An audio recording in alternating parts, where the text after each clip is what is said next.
భీమా, నువ్వు యుద్ధం చేస్తున్నావా లేక నేలతో పోరాడుతున్నావా? రేయ్ దుర్యోధన, నేలతో కాదురా, నీ అహంకారంతోనే యుద్ధం చేస్తున్నాను. ఇంతగా నేలను కొడుతుంటే దానికి ఏం అపరాధం చేశావురా?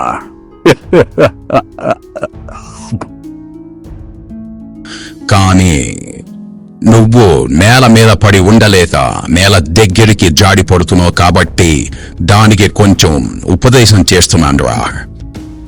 ఏం మాటల్లో మాత్రం గొప్పవాడివయ్యా, కాని జాగ్రత్తగా కొట్టు, నేల పగులు పడుతుందిరా.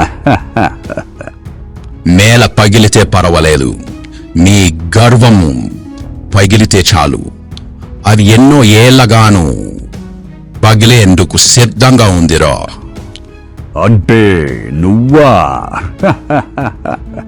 నన్ను సరిచేస్తానంటావా భీమా?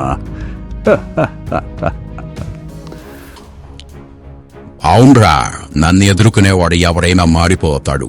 నువ్వెంత మరింత మారాల్సిందే.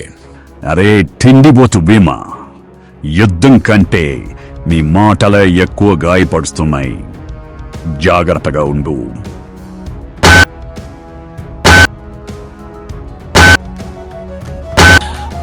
భీమా, దుర్యోధన, మీరు సాధన చేస్తున్నారా, యుద్ధం చేస్తున్నారా? ఎందుకు అలా మదమెక్కిన ఏనుగుల్లాగా పోరాడుతున్నారు? ఆపండి, ఆపండి. ఇది యుద్ధరంగం కాదు, గురుకులం. ఆపండి.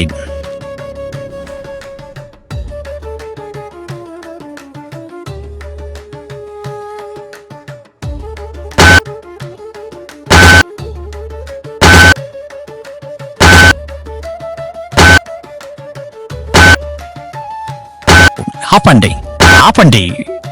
ఇది యుద్ధరంగం కాదు, గురుకులం. ఆపండి. సోదరా, వాదనతో గెలవడమే గౌరవమని భావించుట మనుషుల స్వభావమే. కానీ మనసును గెలుచుకుంటే నిజమైన విజయమగును. కోపంతో పలికిన మాటలు క్షణంలో గెలిపించునేవో కానీ శాంతంతో పలికిన వాక్యము జీవితాంతము నిలిచిపోవును. గర్వం గుండెల్లో నిలిచినచో విభేదాలు పెరుగుం. వినయం హృదయంలో వెలిచినచో స్నేహబంధం బలపడుము. అందుచేత వాదన కన్నా శాంతం శ్రేష్టం. అహంకారం కన్నా వినయం మేలైనవి. పరులపై గెలుపు కన్నా మనసుపై గెలిపే పరమ విజయం. విను ధర్మరాజా, నాలో అపరిమితమైన శక్తి ఉంది. యుద్ధరంగంలో నా గర్జన విన్నవారు వెనక్కి తగ్గుతారు.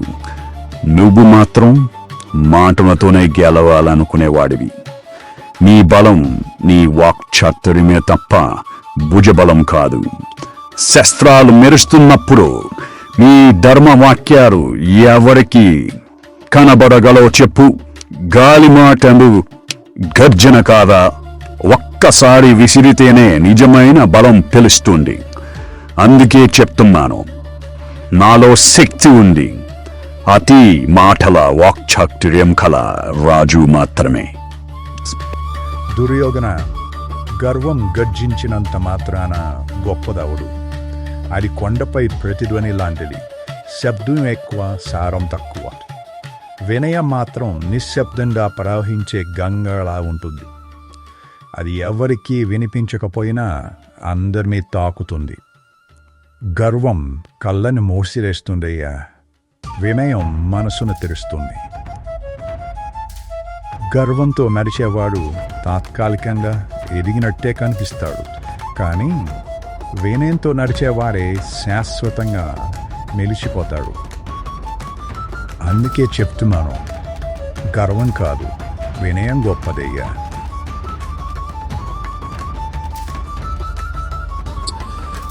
అయ్యా ధర్మరాజా, మీ మాటలు వింటుంటే మీకు అసలు యుద్ధమే అవసరం లేదనిపిస్తుంది. అయితే శత్రు వస్తే పుష్పాలతో స్వాగతం చేయమంటారా లేక శాంతి గీతాలు పాడమంటారా చెప్పండి అయ్యా ధర్మరాజా. దుశ్శాసన, గర్వంతో మాటలు మీరుతున్నావు. పుష్పంతో స్వాగతం చేయవలసిన వారిని గదతో కొట్టుము, గదతో ఎదిరించవలసిన వారిని పుష్పంతో పలకరించుము. అవి నీ నైజము. మా అన్నయ్య ధర్మరాజు ధర్మం పాటిస్తాడు. ఆ ధర్మం ఏం చెప్పునో మేము అది ఆచరిస్తాము. అది శాంతి అయినా సరే, యుద్ధమైనా సరే. గుర్తించుకో దుశ్శాసన. మీరంతా మాటలతోనే గెలుస్తారు. యుద్ధ రంగంలో చూసుకుంటాం. అప్పుడు ఈ శాంతి ఎక్కడికి పోతుందో చెప్పడం తేలిక. యుద్ధంలో శాంతిని పాటించగలవా? ఓ దుశ్శాసన అన్నయ్య, మాటలతో గెలవడమే అని మీరు చెప్పింది నిజమే కావచ్చు, కానీ మాట మొదలైన వెంటనే కోపంగా ఆహ్వానించుట వీరత్వమేనా లేక అవివేకమా ఆలోచించాలి కదా. అన్నయ్య, వాదము అనేది జ్ఞానముకు మార్గము, కానీ కోపం దానికి అడ్డుగోడవలే నిలుస్తుంది. మీరు ప్రతి మాటను యుద్ధం వల్ల భావిస్తే సంభాషణ ఎక్కడ మోగుస్తుంది? మీరందరూ జ్ఞానం చెప్పడంలో దిట్టలైపోయారు, కానీ యుద్ధరంగంలో ఆ జ్ఞానం తక్కిలా అవుతుందా? అక్కడ మాటలు కాదు, బలం బలం బలం మాట్లాడాలి. ఓ దుశ్శాసన, బలం గురించి మాట్లాడేటప్పుడు కొంచెం జాగ్రత్తగా మాట్లాడితే మంచిది. ఎందుకంటే ఇక్కడ కొందరికి బలం మాటల్లోనే ఉంటుంది, కానీ మరికొందరికి బలం భుజాల్లో ఉంటుంది. ఏదో మాటి మాటికి యుద్ధం యుద్ధం యుద్ధం బలం బలం అని కలవరిస్తున్నావు కదా. యుద్ధ రంగంలో చూసుకుందామన్నావు కదా. ముందుగా నువ్వు నిలబడగలవా లేక నిన్ను ఆ మేలమ్మ తల్లి ముందుగానే ఆహ్వానిస్తుందేమో చూడు.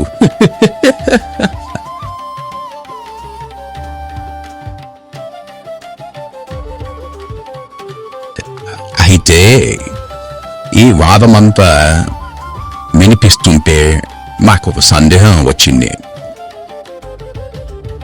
ఓ అన్నయ్య, ఏం పీన్? నీకు సందేహమా? మళ్ళీ యుద్ధమా? అది కాదు, ఇంతసేపు వాదిస్తే ఆకలి పెరుగుతుంది కదా. ఈరోజు భోజనంలో ఏం శబ్దమైందో తెలుసుకోవాలనే ఆలోచన. అన్నయ్య, మీకు యుద్ధం వచ్చినా ఒకటే, వాదన వచ్చినా ఒకటే, చివరికి అది భోజనమే గెలుస్తుంది. అది నిజమే తమ్ముడు. ఈ ప్రపంచంలో అందరినీ గెలవచ్చేమో గాని ఆకలిని గెలవలేం కదా. భీమా, ఎక్కువైందని పరిహాసం. ఈ గురుకులంలో ఇక్కడ మన మాటకు విలువ ఉండాలి, నవ్వులు కాదు. వై దుర్యోధన, నేను పరిహాసం చేయలేదు. మీ వాదనలో లోపం చూపించాను. నిజం వినిపిస్తే కొంచెం గర్వంగానే అనిపిస్తుంది. హే ధర్మరాజా, నువ్వు చెప్పు, ఇక్కడ ఎవరి మాట బలం ఉంది? నా వాదనలోనా లేక మీ వారి మాటలలోనా? దుర్యోధన, వాదనతో గెలడం కంటే సత్యం తెలుసుకోవడం ముఖ్యం. కానీ నువ్వు అడిగిన ప్రశ్నకు సమాధానం సులభం కాదు. సులభం కానిది గొప్పది. నువ్వు స్పష్టంగా చెప్పు. నా వాదనలోనే న్యాయముందా? న్యాయం ఎప్పుడు ఒకవైపే ఉండదు దుర్యోధన. అది ఆయా పరిస్థితులపై ఆధారపడి ఉంటుంది. దుర్యోధన, అమ్మయ్య చెప్పింది విను. అమ్మయ్య చెప్పింది సత్యమే. న్యాయం అనేది నీకు నచ్చినట్టు మారదు. భీమా, నువ్వెందుకు మా ఇద్దరి మధ్యలో వస్తున్నావు? ఇది నాకు మరియు ధర్మరాజుకు మధ్య వాదన. దుర్యోధన, కొంచెం శాంతంగా ఆలోచించు. కోపం వాదన మరింత క్లిష్టం చేస్తుంది. మనం ప్రశాంతంగా ఆలోచించాలి. అవును అమ్మయ్య, మా మాట విను. వాదన పెరిగితే విభేదాలు పెరుగుతాయి. మనం పరిష్కారం వైపు నడవాలి. అది మంచిది. సత్యం తెలుసుకోవాలంటే గురువు దగ్గరికి వెళ్ళాలి అమ్మయ్య. ఆయన మాటే తుది నిర్ణయమవుతుంది. అది సరే, కానీ ముందు ధర్మరాజు తన అభిప్రాయాన్ని చెప్పాలి. ఎవరి వాదన గొప్పదో ఇక్కడే తేలాలి. నిజం, ఎవరి వాదన గొప్పదో తెలుసుకోవాలంటే మనం గురువు వద్దకి వెళ్ళాలి. అంటే నువ్వు కూడా అదే అనుకుంటున్నావా? అవును, గురువు చెప్పిందే మన ధర్మం. ఆయన ముందు మన వాదనను ఉంచుతాం. సరే, అప్పుడే తేల్చుకుందాం ఎవరి వాదనలో బలం ఎక్కువ ఉందో.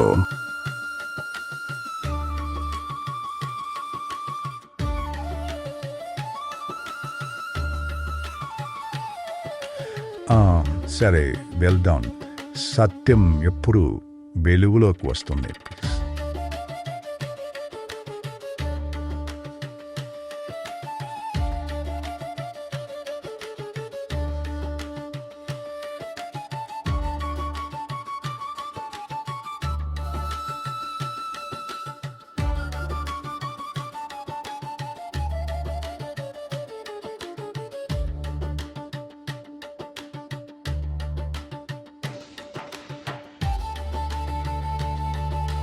మీరు ఈ వీడియో పూర్తి చూడాలంటే మా YouTube channel Prudence by stories ను తప్పకుండా విజిట్ చేయండి. పూర్తి వీడియో లింక్ డిస్క్రిప్షన్